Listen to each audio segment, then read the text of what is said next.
Bueno, yo creo que hay una política evidente que viene del franquismo, obviamente, ¿no?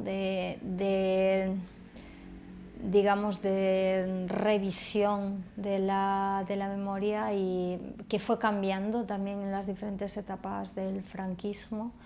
Si en el franquismo fascista, digamos, era una política que tenía que ver con, dimos un golpe de Estado, obviamente ellos no le llamaban un golpe de Estado, ¿no?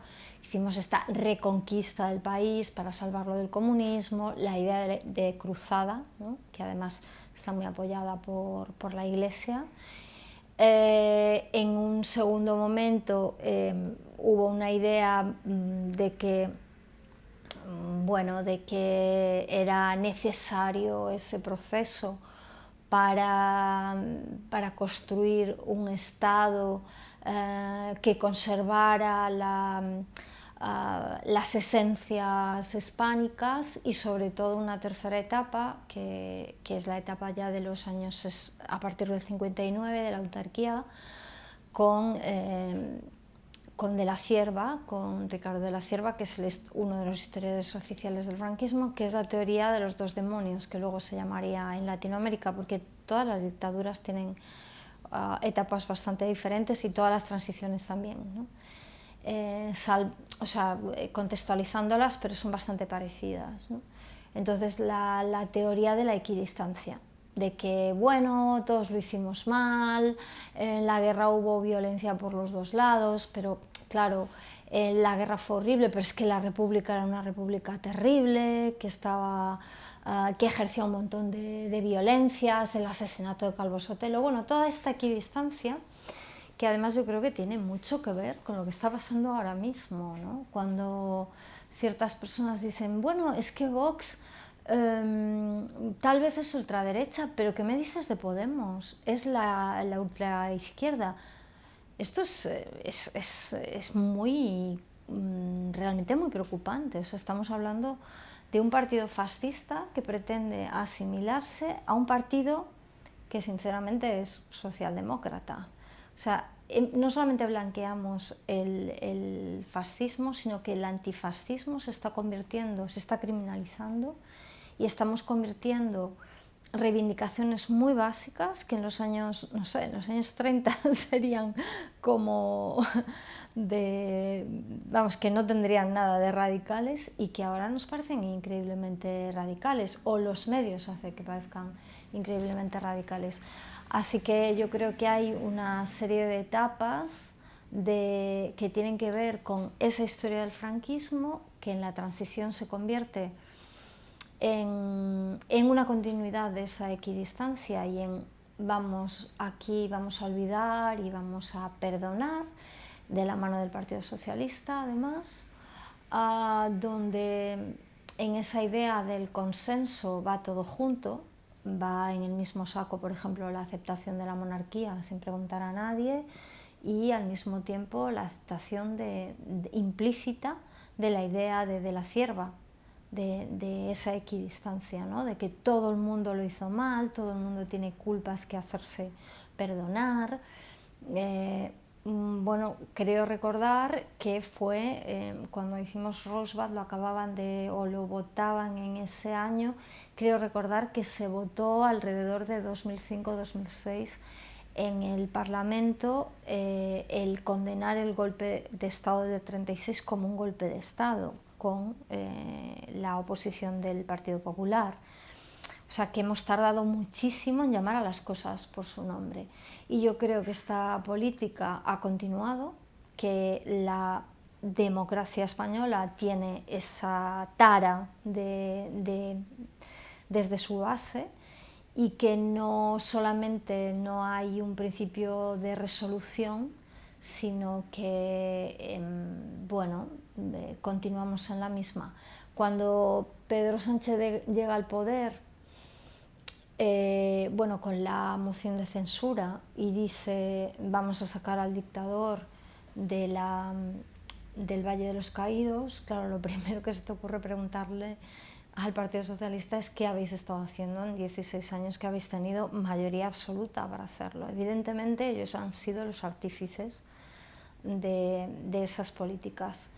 Es verdad que hicieron la ley de memoria sobre todo por presión de la sociedad civil, de grupos de memoria histórica y de grupos reivindicativos, pero no porque saliera de ellos.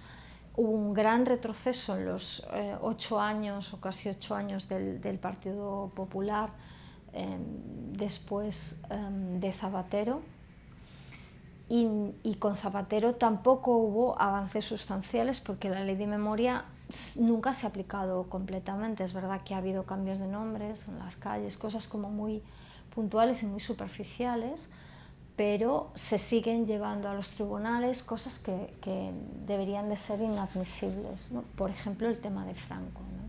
Por ejemplo, cómo se permite a la familia llevar eso al Supremo, ¿no? Cuando debería ser una política de Estado. Por ejemplo, que no haya dinero para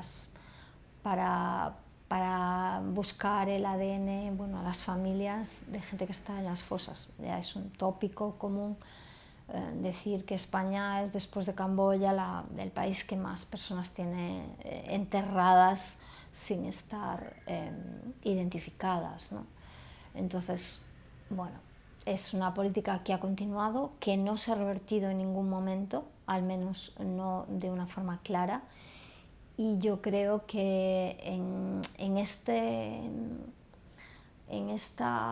no sé, el actual Partido Socialista es un poco como el zapaterismo, pero más de engañifa, ¿no? Porque Sánchez me parece una persona muy poco clara en sus intenciones, y entonces evidentemente utilizó eso como un anzuelo, ¿no? Como, fijaros lo que voy a hacer, y luego mientras tanto no reformo, no hago nada con la reforma laboral, no hago... Siempre hay una utilización por parte de la gente que llega al poder de la memoria histórica como una especie de políticas, también con las políticas LGTBI, por ejemplo, ¿no? Como de políticas de espectáculo, ¿no? Que tapan realmente otras cosas de mayor trascendencia y que no hacen. Y entonces me parece una forma de jugar muy sucia, que esconde además ninguna intención de un cambio radical de este sustancial olvido que es en el que subyace toda la democracia española.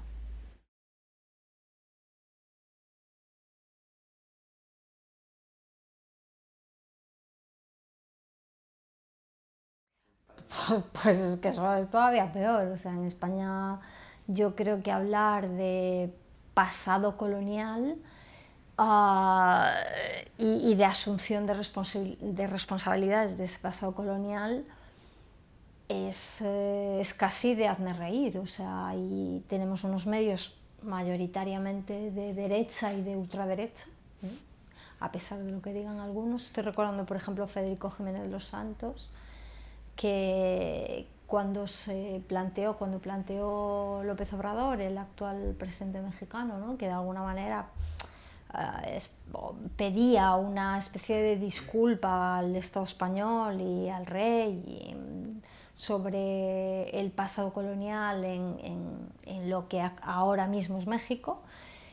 Y vamos, o sea, se montó en cólera y bueno, hace falta recordar algunos discursos de nuestro glorioso pasado que pone sobre la mesa Vox, ¿no? A los tercios de Flandes es muy surrealista, me parece absolutamente surrealista, y tiene mucho que ver con nuestro pasado fascista no resuelto, porque dentro del fascismo el colonialismo es como una parte absolutamente vinculada y que además se vive con esa cosa de grandeza de la patria, ¿no? Y bueno, ni siquiera en la academia hay un interés, bueno, a lo mejor un interés sí lo hay, pero no hay una estructura, ¿no? Para pensar nuestro pasado colonial, que tenemos y muy abundante. No hace falta más que mirar cuántos países hablan español en el mundo, y además es más un pasado colonial mucho más reciente, en el caso africano, que tiene mucho que ver con toda la cuestión migratoria en este momento, y que tiene que ver, por ejemplo, con la valla de Melilla, o sea, con cosas que ahora mismo tienen unas implicaciones políticas evidentes, ¿no? O sea, que Ceuta y Melilla sean plazas españolas, o que Canarias, que está a la altura de, no sé, de Rabat prácticamente, que siga siendo español, cuando ponemos el grito en el cielo de que Gibraltar sea británico, porque está en el territorio español, pues tiene unas implicaciones un poco con lo mismo que decíamos antes, con un pasado no resuelto y que además no creo que sea específico del Estado español. Creo que en general los Estados-nación tienen pasados complicados que tienden a meter debajo de diversas alfombras, unos más que otros, pero en general, porque la integridad de ese Estado-nación y la continuidad depende en buena medida de que no se hablen y de que no se abran en canal ciertos temas. Si nos ponemos aquí a hablar de qué relación tiene el fascismo con el colonialismo, por ejemplo, tendríamos, a poco que fuéramos al pasado, tendríamos que hablar de cómo la guerra civil nace en realidad en el norte de África, con los militares africanistas, y qué hacíamos nosotros en las guerras de Marruecos, qué relación tenían las guerras de Marruecos con la política de la Primera República e incluso y de la Segunda República, evidentemente, y de la dictadura que hubo en medio. O sea, tendríamos que revisar toda nuestra historia, y entonces todas estas cuestiones están imbricadas, están relacionadas. Claro, tirar de un hilo supone tirar de todos, y supone sobre todo retratarnos actualmente en lo que somos, en algo que yo creo que no nos gusta reconocernos, que es que somos el portero de la Unión Europea. Nosotros, Grecia e Italia ha decidido que no quiere ser portero y se ha puesto como un hooligan, ¿no? Más bien ha tomado unas políticas absolutamente fascistas, porque está viviendo una etapa donde el fascismo está literalmente en el poder, y esto va a traer unas consecuencias gravísimas. De hecho, bueno, ¿cuáles son las últimas cifras? 35.000 personas muertas y desaparecidas en el Mediterráneo. Y claro, es que son una serie de cuestiones íntimamente relacionadas que ponen en cuestión totalmente algo que decíamos antes, la idea de que esto es una democracia.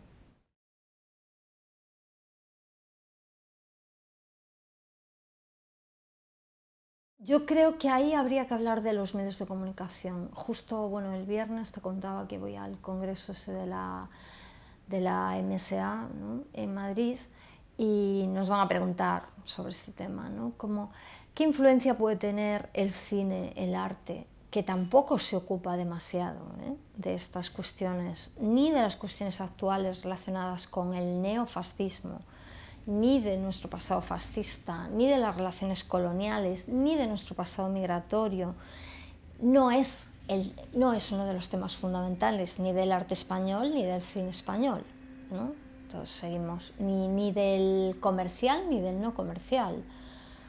En realidad, si te das una vuelta por los festivales, casi todas las películas siguen siendo películas de autor, ¿no? En el sentido de que el tema fundamental, el conflicto fundamental, son conflictos emocionales, ¿no?, donde de fondo a lo mejor están esas cuestiones, ¿no?, pero no se tratan en primer plano, ¿no?, o se tratan de una manera muy suave.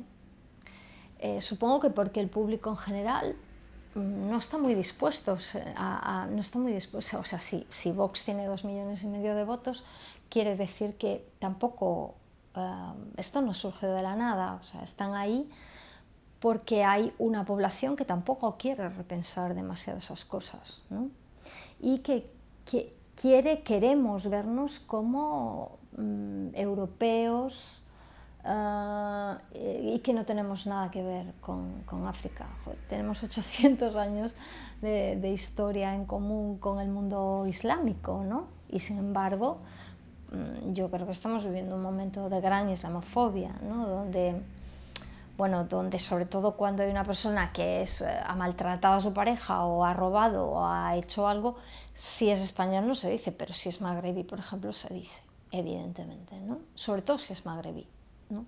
O sea, digamos, concierne a la cuestión islámica.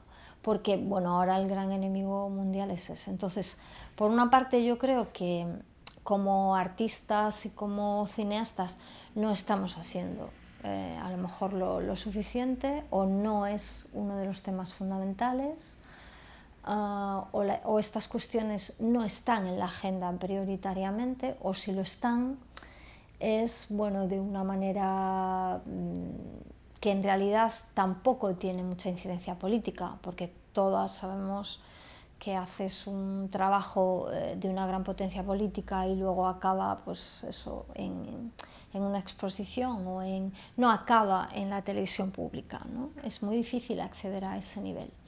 Entonces ahí hay que hablar de la labor de los medios.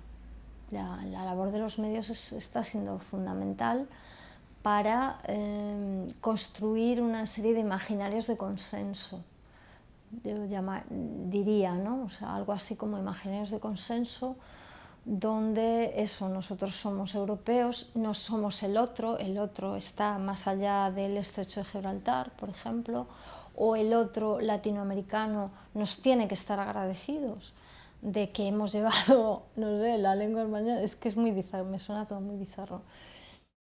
Evidentemente, hablar de las políticas migratorias de la Unión Europea fortaleza, pues no es algo que les venga muy bien en este momento. Evidentemente, es verdad que ahí hay una diferencia entre medios más de derechas y medios un poco más a la izquierda. Evidentemente no es lo mismo hablar de la salida del cadáver de Franco del Valle de los Caídos en un periódico en otro, pero realmente, bueno, yo creo que ahora solamente hay algunos medios que son independientes, que son tipo El Salto, Contexto, o Aquí La Directa, etcétera, o La Marea, que realmente que no dependen del dinero público y de la publicidad, que realmente están haciendo un análisis de la realidad que se acerca un poco a las cuestiones prioritarias. Pero en este momento nadie está diciendo, por ejemplo, cómo es que el Partido Socialista, que había prometido la derogación de la reforma laboral, de repente gana las elecciones y dice que no. Y no quiere pactar con Podemos justamente porque Podemos, que insisto, es un partido que está haciendo una política socialdemócrata, simplemente les está diciendo que eso es uno de los puntos fundamentales. Bueno, nada, solo para concluir con este tema, que yo creo que tiene muchísima más incidencia en la labor mediática que lo que podamos hacer nosotras en el mundo del arte, del cine o en general en la producción cultural. Tiene muchísima más incidencia. Y esta gente no está por la labor. Solo hay unos cuantos medios que, insisto, son independientes, no dependen de la publicidad para continuar, bueno, que sí están haciendo artículos de fondo, o bueno, en el caso, tengo que decir, eso es verdad, que el diario tiene una sección que se llama Desalambre, que da voz, bueno, a Caminando Fronteras y a Elena Maleno y a lo que está pasando en el Estrecho de una forma bastante cotidiana, ¿no? Pero aparte de eso, o sea, tú hojeas un periódico como La Razón, el ABC, El Mundo o El País.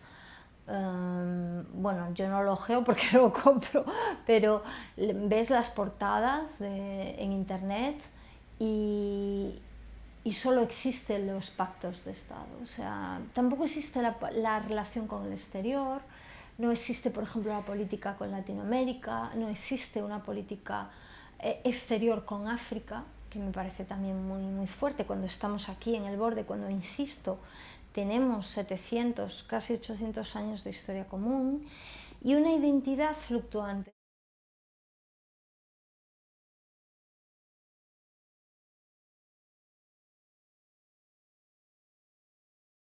Cuestión migratoria, con la cuestión del fascismo, con la cuestión racista, evidentemente, como decíamos hace un momento, tiene muchísimo que ver. Tiene mucho que ver con nuestra propia historia, nuestra historia colonial no revisada, no, es que ni siquiera se habla de la responsabilidad que nosotros tenemos, por ejemplo, en África, que es muy reciente, es muy reciente. Marruecos obtiene la independencia en el 56, Guinea en el 64. O sea, es tremendamente reciente. El Sáhara es un conflicto que está ahí, del que nadie habla, pero que sigue ahí. O sea, que es que eso parece como que no va con nosotros. La Marcha Verde fue en el 75. Entonces, hay una resolución de la ONU que no se cumple y que Marruecos se pasa por el forro y España no dice nada, ¿no? Entonces, hay una responsabilidad que no se asume. Por supuesto, una responsabilidad de, no sé si pedir perdón o disculpas o tal, ay, qué mal lo hicimos en la conquista española, sino a lo mejor de revisar todo lo que fue ese momento y de no seguir, no sé, algo tan básico como no celebrar el 12 de octubre, ¿no? No sé, celebrar un genocidio, ¿no? O cosas como quitar a los monumentos que hay en la misma Barcelona, ¿no? Estoy recordando el trabajo de Daniela Ortiz y de Susi Quiroga, ¿no? Que están dedicados a gente que ha hecho su fortuna en el esclavismo, ¿no? O como pues hablar de los Güell, pues a lo mejor le viene mal, y en este momento al nacionalismo todavía le viene peor, ¿no? Al independentismo, porque esto es una cosa que pasa mucho. El Estado español es opresor, pero nosotros somos buenos, ¿no? Entonces, claro, es que siempre hay un principio de cuestionamiento de la idea de Estado-nación que no viene bien. No viene bien porque la historia se construye desde el presente. Entonces, claro, cuando tú estás reafirmando una idea de Estado-nación, y no olvidemos que todo el independentismo actual en el Estado español, claramente el catalán, ¿no? Es una reafirmación de una idea de Estado-nación, no de poner en cuestión la idea de Estado-nación, porque yo me apunto a eso, vamos a revisar el mapa administrativo del Estado español y vamos a revisar la idea de Estado-nación.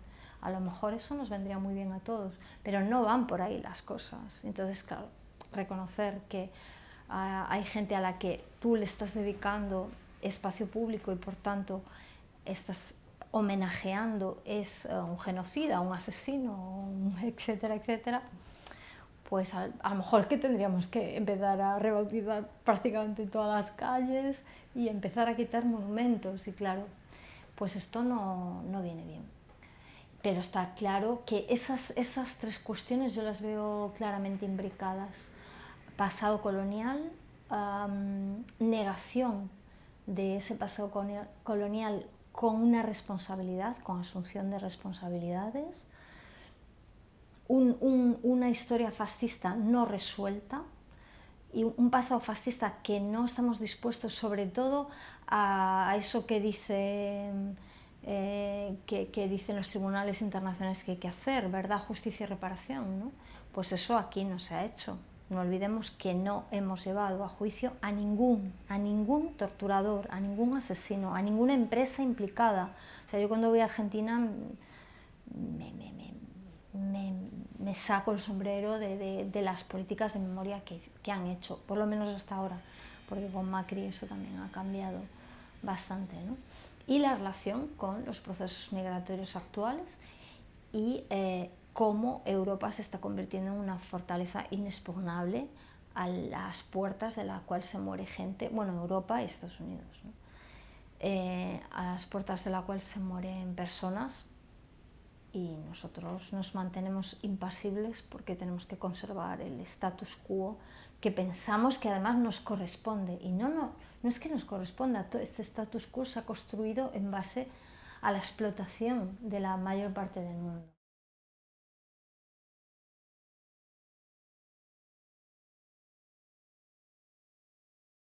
Revertir de alguna manera todas estas cuestiones. Yo diría que hay como tres niveles. Por una parte, políticas de Estado básicas, o sea, lo que están pidiendo, digamos, los estándares internacionales, que sería hacer una política de verdad, justicia y reparación. Llevar a juicio a los torturadores que todavía estén, el caso de Billy el Niño, por ejemplo, ¿no? O he visto hace muy poco la película esta de Vitoria, 1976, ¿no? Donde, bueno, Manuel Fraga se murió sin haberle quitado ni una serie, ni un titulito, y el señor Martín Villa sigue ahí, ¿no? Cuando son los responsables de una masacre, ¿no? Dentro de una iglesia, por cierto, por poner ejemplos así puntuales. O sea, primero, yo diría políticas de Estado que realmente ayuden a las familias a encontrar a los muertos y desaparecidos de la guerra y ayuden a devolver esos cuerpos a sus familias, como una cosa muy básica, que yo creo que no sé cómo lo haríamos con los lugares de memoria, tipo el Valle de los Caídos. Desde luego ese lugar tiene que ser resignificado de alguna manera, o no sé, directamente destruido, ¿no? Como planteaba Sánchez Albornoz. En definitiva, una política donde la ley de memoria no solamente se cumpla, sino que se amplíe, una ley que ponga por delante a la gente que ha sido víctima de la dictadura y de la transición, porque en la transición se ha seguido aplicando políticas que tenían que ver con el franquismo, torturas, y no se ha reconocido la victimización de estas personas. Y no poner, por supuesto, o sea, hacer una política que revierta esta equidistancia en la que se sigue moviendo de alguna forma el Estado español. Eso por un lado. Luego una serie de políticas que tienen que ver, digamos, con las políticas de memoria en general, desde las cuestiones educativas, espacio público, medios de comunicación. O sea, no se le puede permitir a ciertos medios de comunicación que digan las barbaridades. O sea, un señor como Jiménez Los Santos tendría que estar, no sé si en la cárcel, pero inhabilitado, porque dice cosas que son una verdadera barbaridad, ¿no? Y que son muy insultantes. Y por otra parte, políticas que tienen que ver con los imaginarios. Y para ello, para construir políticas de imaginario, habría que hacer una vinculación entre los imaginarios y los relatos que construyen los media, que son, como decíamos antes, los más potentes, y ahí se pueden potenciar en las televisiones, se puede hacer una línea de trabajo con lo que es la memoria, las diferentes memorias, la memoria que también tiene que ver, por ejemplo, con la cuestión colonial, migratoria, porque eso también es memoria, no solamente el franquismo y las políticas, lo que llamamos memoria histórica, que parece que solo ha ocurrido eso, ¿no? Y han ocurrido muchas más cosas, y algunas muy recientes, ¿no? La propia historia de la transición. Estoy pensando, por ejemplo, en TV3, cuando nosotros entrevistamos para Rosbat a Montse Armengou y a Ricard Bellis, bueno, una serie de personas que trabajan en TV3, bueno, Montse Armengou como periodista de TV3, y TV3 tenía y tiene una línea que tiene que ver con esa cuestión de difundir, de hacer una divulgación de la historia y del repensamiento de la historia desde la actualidad, hacerlo comprensible a todo el mundo, o sea, hacerlo llegar, hacer una política de didáctica de la historia, ¿no? No es tan difícil, creo que se puede hacer, y sobre todo en la televisión pública, que no está haciendo su labor, realmente no está haciendo su labor. Y por otra parte, apoyar, financiar y alentar proyectos en el mundo del cine y el mundo del arte, y en la literatura, la literatura es quizás más fácil, porque es más fácil encerrarte en tu casa a escribir, ¿no? Pero una película no se hace tú solo con voluntad, ¿no? Es una construcción colectiva y es mucho tiempo y mucho dinero, ¿no? También, ¿no? Entonces, bueno, eso exige unas políticas públicas, y volvemos a cerrar el círculo, que potencien ese tipo de trabajos, ¿no? Y que potencien ese tipo de trabajos críticamente. Y claro, ahí entramos en un estado que se haga adulto y que sea capaz de dialogar y de cuestionarse a sí mismo, o sea, que admita las críticas, y eso es muy difícil. Ya lo sabemos a nivel personal y a nivel de Estado. Ningún Estado quiere reconocerse a sí mismo como terrorista.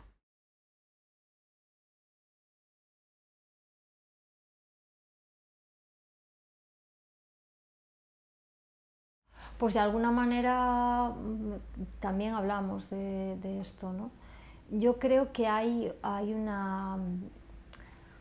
me gustaría que no fuera así, pero creo que realmente la capacidad del arte, de las producciones culturales en general, del arte, del cine o de la literatura, de cambiar las cosas realmente es limitada. Es limitada. Es verdad que puedes cambiar a personas en concreto, ¿no? Pero evidentemente no tenemos el poder que tienen los medios, porque hay una capilaridad, hay una capacidad de llegar a las personas que nosotros no tenemos. Entonces, creo que ahí hay una...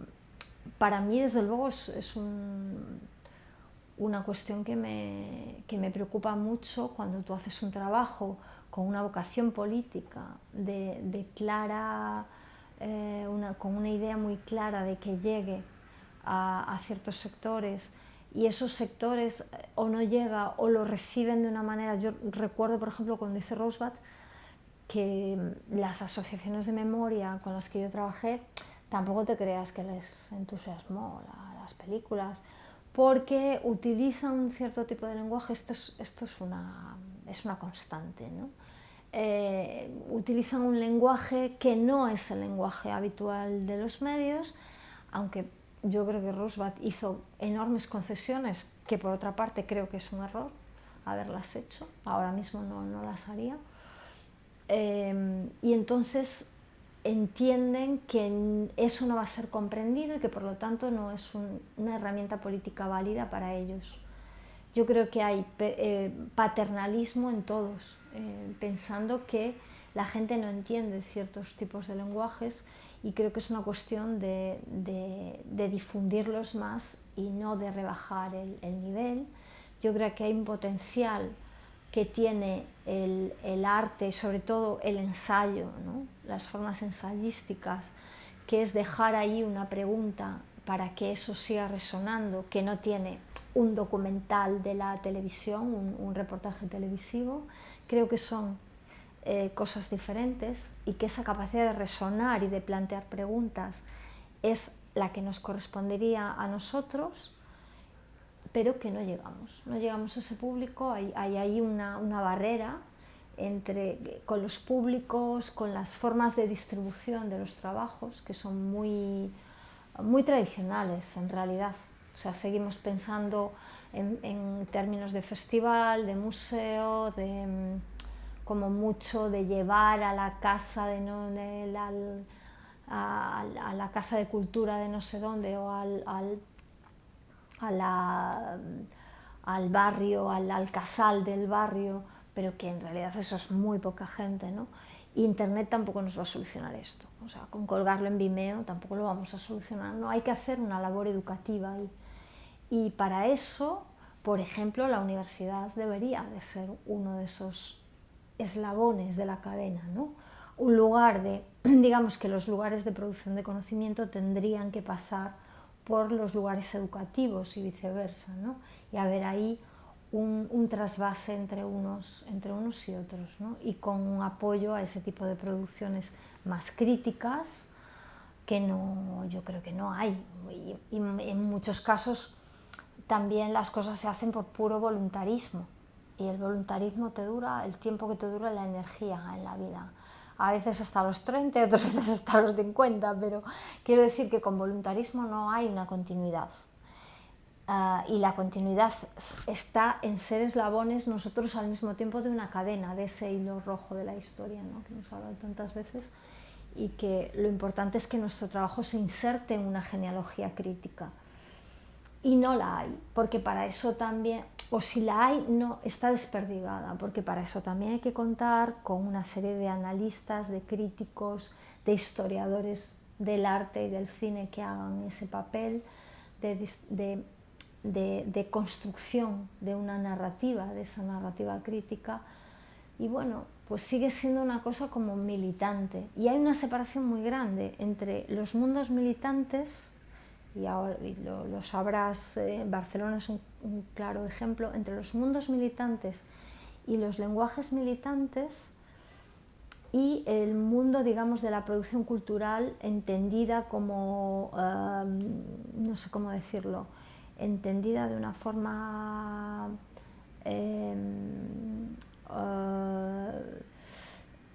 como la producción cultural que no sea amateur, que sea profesional. Es decir, entre el MACBA, vamos a poner como ejemplo, y un grupo militante. Siempre ha habido relaciones muy de fricción y de incomodidad, y de lenguajes que se utilizan en unos, digamos, en unos circuitos que no funcionan en los otros.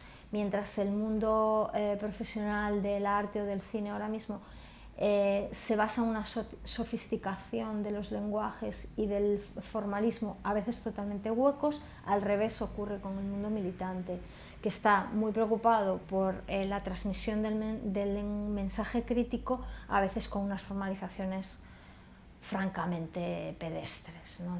También a veces con unos resultados, bueno, pues no sé, muy cuestionables, ¿no? Y hay una especie de incomprensión entre uno y otro, entre un mundo y otro, bueno, que creo que debería estar mediado por esos otros agentes, ¿no? Por agentes tipo como la universidad, como los constructores de relatos, ¿no? Y de los transmisores de estos relatos, cómo se cifran en relatos educativos al mismo tiempo, educativos, pedagógicos, en el sentido más profundo de la palabra, una especie de misiones, de las misiones pedagógicas de la República, ¿no? de esto de voy a los pueblos a explicar la historia del arte español, ¿no? Una cosa así.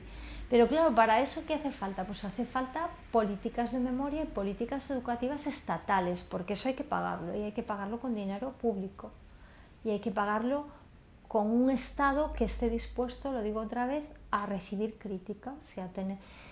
Y bueno, pues ahí hay muchas cosas que fallan, ¿no? Y al revés, y también respecto a los mundos militantes y de la cultura, o sea, ese recelo con que se miran, ese ninguneo que a veces se tiene con unas cosas y otras, bueno, muchos enganches que están abiertos, ¿no? Muchos eslabones que no están fraguados, y muy frágiles esos eslabones, ¿no? Porque a veces se pueden dar en un momento puntual, ¿no? pero no como una política de continuidad. Y luego también a veces se dan como una especie de matrimonios de conveniencia. Estoy pensando en ciertas etapas del MACBA, donde había espacio, ¿no? Para esos grupos más militantes, pero también era una forma de recoger un capital simbólico y de utilizar un capital simbólico. Pero bueno, no sé, yo a veces también echo de menos un poco eso con respecto, por ejemplo, al MACBA actual, por ejemplo, ¿no? El Reina Sofía creo que lo hace en cierta medida, con a veces relaciones incómodas entre unos espacios y otros, pero bueno, creo que lo hace un poco mejor de lo que lo hacía aquí, cuando Manuel Jorge Villel estaba en el MACBA. Era muy evidente aquí esa relación de casi de expolio, ¿no? Con respecto a... No lo sé, creo que es un poco más suave ahora en el Reina Sofía, creo. No sé. Habría que preguntar desde dentro. Un poco a modo de resumen, que creo que tenemos la historia que nos construimos, y la historia, o sea, creo que hay que hacer autocrítica ahí también, y que el Estado español se ha basado en una serie de olvidos y de miradas oblicuas, de no querer mirar frontalmente y de no asumir responsabilidades, primero respecto a nuestros pasados más recientes, y eso se puede extrapolar a nuestros pasados más lejanos, y esa historia no asumida da como conclusión pues una integración en unas políticas europeas migratorias lamentables, y que, bueno, que toda esta relación de nuestra historia fascista con nuestra historia colonial pues se traduce en unos déficits democráticos evidentes y en unos déficits además relacionados con la cuestión migratoria, que va a ser durísima en los próximos años, porque una de las consecuencias del cambio climático, que no le estamos haciendo ningún caso y que deberíamos ponernos las pilas en tener políticas realmente ecológicas, ¿no?, por llamarlas de alguna manera, y sumarlas a estas otras cuestiones que nos interesan, va a ser la cantidad de desplazados que se van a dar, y en África, desde luego. O sea, África va a ser uno de los continentes más afectados por todo esto, con lo cual los procesos migratorios, refugiados, yo empezaría a hablar claramente de refugiados climáticos, ¿no?, pues va a ser un auténtico problema.